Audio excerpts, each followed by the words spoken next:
Hello everyone, I'm Coach Tickety, and today I'm going to be giving you guys my top 3 hero picks for every role in Overwatch 2. The mid-season patch for Season 4 just hit, and it has certainly changed things up in terms of the meta, so there's going to be some new heroes you might want to try out if you want to have the best chance of winning. If you like this type of content, don't forget to like the video, subscribe to the channel, and let us know down in the comments who's your go-to hero main this season. Did someone get buffed that you've been looking to pick up, or maybe your main got nerfed and you're trying out someone new? Let us know down below. And if you're looking to find that competitive edge and really rank up this season, then you should head over to GameLeap.com. Over on our website, you will find hundreds of guides made by our top level coaches, and there's more being added every single week. So you're definitely going to find something that can help you out, whether that's just introducing you to the basics of the game, learning some fundamentals, trying to hone in on your one-trick hero with in-depth hero guides, or picking up some new tricks by following along our coach-led VOD reviews. Whatever you're looking for, the guides on our website go way more in depth than anything you'll find on YouTube and are a fast track to helping you rank up this season. So check out the link below the video or just head over to GameLeap.com and get your membership started today. Alright, let's kick off the video with the role that received some of the most important changes this patch, and that's going to be our tanks, starting with, of course, our first pickup here, Junker Queen. In case you haven't seen, Junker Queen received some massive buffs this patch, which included an ammo count increase to her weapon, a projectile size increase to her jagged knife throws, and most importantly, an increase to the amount of healing she receives from her passive Adrenaline Rush, which is now increased to a 2 times multiplier. This means that any damage that's applied by wounds will heal her for twice that amount. Long story short, Junker Queen's kinda busted right now, and in my opinion is definitely worth picking up. Even if you've never touched her before because she felt too weak, she can now go toe to toe with most frontline tanks in the game and actively counters most if not all dive tanks in the game. Just keep in mind, if you're playing Junker Queen yourself or playing around one on your team, she doesn't really function like a typical frontline tank like Reinhardt, Ramatra, or Orisa. She doesn't really hold space as effectively unless she's actively hitting a bunch of her abilities. Without strong defensive utility to rely on, like a shield or a nice defense matrix, Junker Queen has to give up space faster than most other tanks, but she can also take space quite effectively as well with a nice knife pull or a big carnage swing. So as long as you're playing around her abilities, you'll be finding good value, just don't expect to stick around forever. The next tank I recommend you guys play this patch is going to be Ramatra. While Junker Queen is now starting to enjoy some time in the sun going toe to toe with other frontliners, Ramatra has kind of solidified his place as the go-to frontline tank for a multitude of reasons. He puts out very consistent damage with his poke at range and his fists in close quarters. The sheer amount of defensive tools available to him in his kit allow him to respond to basically any situation, and of course his ultimate is one of the simplest ones to use in the game and usually finds very consistent value. Similar to Junker Queen, however, Ramatra is very reliant on getting value with every single one of his cooldowns, so you can't just mash all your buttons and hold forward if you want to actually find good pressure. More often than not, Ramatra wants to see his enemies commit their abilities first and then use his defensively in reaction to out-pressure them and outlast them because he simply has more buttons to press. For example, in the matchup of Ramatra versus Junker Queen, I'm sure you'll be seeing a lot of this season by the way, Ramatra wants to wait for the Queen to maybe use her shout and axe swing to try and go all in, and then react by putting a shield behind her and a vortex on top of her to slow her movement, deny any follow-up pressure from her teammates, and then out-pressure her with his nemesis form to punch her back. So even though Ramatra didn't receive any changes this patch, he's still a very solid jack-of-all-trades type character and does very well in most compositions. Alright, that does it for all the frontline tanks we're going to talk about. As a change of pace, the next tank I'll recommend is D.Va. With these massive Queen buffs coming through, dive tanks are going to have a very hard time in the matchup. Winston, Doomfist, even Wrecking Ball are now under serious threat anytime they go aggressive anywhere near a Junker Queen. D.Va, however, has a very easy time outmaneuvering Junker Queen with her boosters and absorbing a lot of her pressure with Defense Matrix. Anytime you're playing on a map with an abundance of high grounds and you have that ability to simply fly circles around your enemies on the ground, I would always recommend D.Va as a solid pickup. Just keep in mind that when you're playing D.Va, you don't get to take control over engagements quite as much as the other dive tanks on the roster. You don't get to go all in quite as quickly as D.Va. But I promise that playing patiently will get you rewarded on D.Va, since you'll be able to respond to basically any situation with your mobility and your defense matrix, and then might even be able to finish a kill with your fusion cannons and micro missiles. Alright, enough about tanks, let's move on to the support line, and my first recommendation here is going to be Zenyatta. Zen hasn't received any changes himself, but the other changes to the game this patch I think will put him in a much stronger position. He's already been a very strong hero, but he has been very susceptible to all-in aggressive dives since he is very squishy and he has a very unforgiving hitbox. But now with this patch trending more towards frontline heavy brawly type compositions, Zenyatta can basically function for free in the backline without being threatened by too many members of the enemy team. And sure, Zen doesn't have the highest healing numbers in the game, but the damage he puts out and the value of his Discord orb offsets that completely. Even if all you're able to do as Zenyatta is Discord the enemy tank and hit a few shots on them, then that's still going to be a lot of pressure and will force them to give up space and open up more opportunities for your team. You won't even notice the lack of healing. Just don't forget that Junker Queen's ult Rampage does apply anti-healing and your Transcendence is not a viable counter to it. And speaking of anti-healing, the next support I'm going to recommend is Ana. And Ana actually received a pretty sizable nerf this patch where the impact healing of her Biotic Grenade is being reduced from 100 down to 60, so you won't get as much immediate healing onto yourself or any allies you hit with your nade. And personally, I don't think this nerf is that bad. It definitely hurts. It's not great for Ana. It takes a little bit of her viability away, but overall, anyone who plays Ana these days knows it's all about hitting your enemies with the nade, not your teammates. The value of Sleep Dart and the anti-healing potential of her Biotic Grenade is simply unmatched on any character in the support line. The burst potential value of both of these cooldowns is simply insane.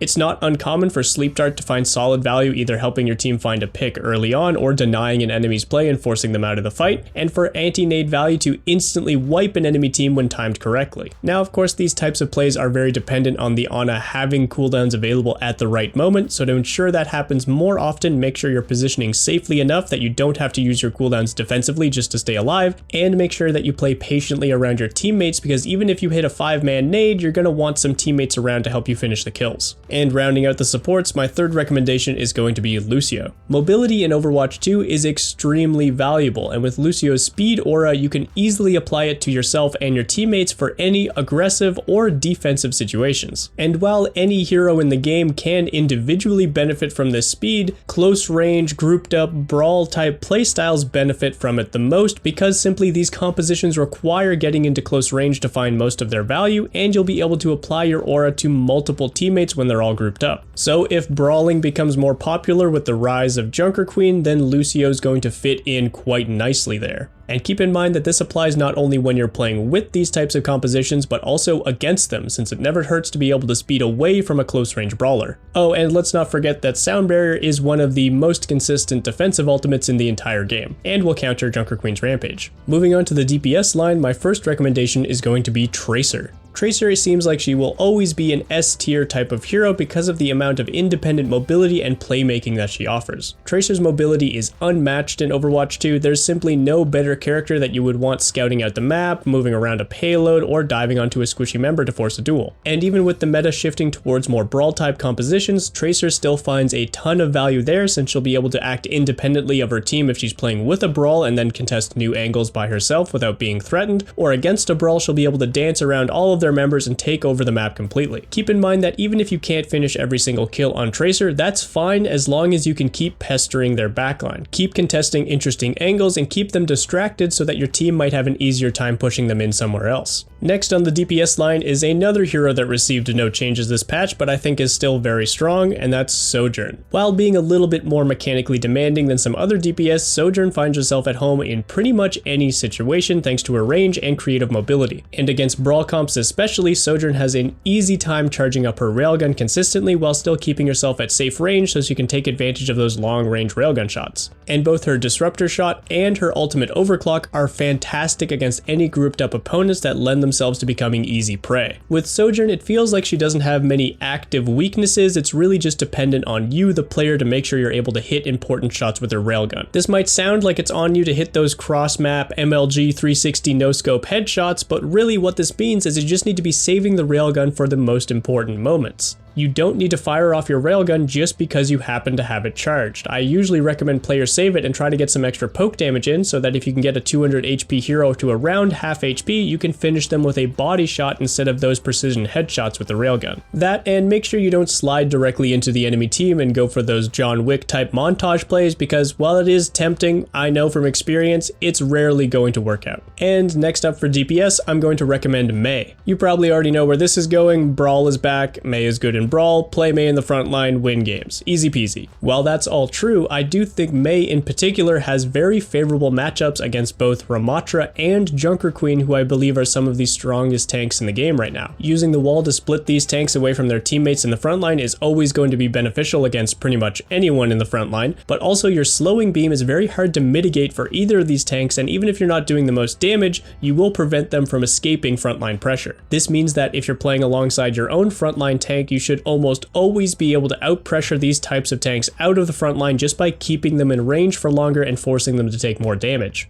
And of course, Mei is fantastic when functioning defensively as well. Your higher HP pool and cryo freeze should allow you to survive in the front line longer than most, and even drop off things like anti-healing effects. Your ice wall when used defensively is great for denying space against any heroes who don't have any real vertical mobility, so it's great against Junker Queen and Ramattra again, and can even deny value from their ultimates. And your ultimate Blizzard can be used for a great bait and switch play against Brawl type compositions, where anytime you see them getting aggressive in the front line using abilities like commanding Shout on Junker Queen or Nemesis form on Ramattra, you can punish those abilities by locking them in place and lining up some easy targets in your Blizzard. Other than the absolutely gigantic buffs that Junker Queen received this patch, there weren't too many important changes to many of the other heroes. But even just a single buff like this can completely alter the landscape of the Overwatch meta. So I hope this video helps you find your way on this new patch and helps you find out some new solutions to all these problems that all the Junker Queen mains are causing. And if you're looking to find that competitive edge and really rank up this season, then you should head over to GameLeap.com. Over on our website, you will find hundreds of guides made by our top level coaches, and there's more being added every single week. So you're definitely going to find something that can help you out, whether that's just introducing you to the basics of the game, learning some fundamentals, trying to hone in on your one-trick hero with in-depth hero guides, or picking up some new tricks by following along our coach-led VOD reviews. Whatever you're looking for, the guides on our website go way more in depth than anything you'll find on YouTube and are a fast track to helping you rank up this season. So check out the link below the video, or just head over to GameLeap.com and get your membership started today.